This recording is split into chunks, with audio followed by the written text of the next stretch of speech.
ABC 3340, we've been following the financial troubles surrounding restaurants connected to Nick Pihakis, from sudden closures and lawsuits to millions of dollars in liens.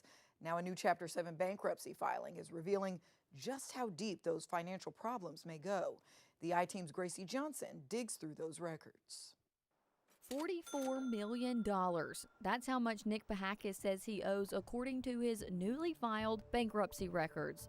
The records show Pihakis reports more than $44 million in liabilities, compared to about $10.6 million in assets. But when the ABC 3340 I-Team took a closer look at those assets, we found most of that $10.6 million may not be money that's easily recovered. Nearly $9.8 million is listed as a loan receivable from PRG Restaurant and PRG Management, money Pihakis says is owed to him. And next to that $9.8 million receivable is one important word: doubtful.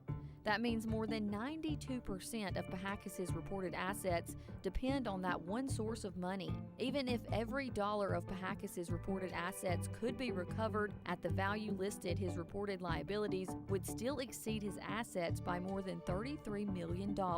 And the bankruptcy records show most of Pihakis' debt isn't consumer debt.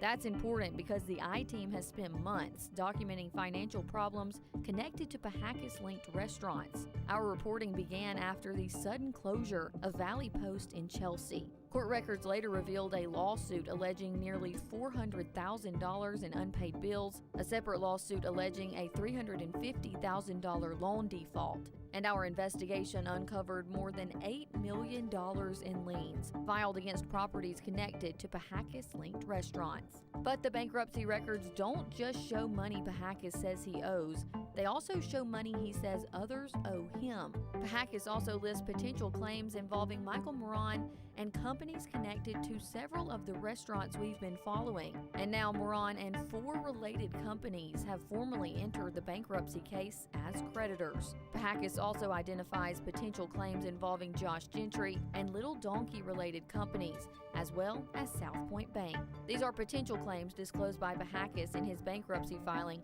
not findings of wrongdoing by a court. We've reached out to the attorneys representing Moran for comment and are waiting to hear back from them.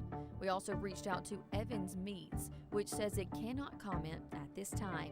The Chapter 7 case now moves forward with a bankruptcy trustee reviewing Pihakis' finances and assets and determining what, if anything, can be recovered to pay creditors. And that may ultimately answer one of the biggest questions left by the filing: how much of the money owed to creditors can actually be paid back? The ABC 3340 I-Team will continue following the bankruptcy case as it moves through federal court.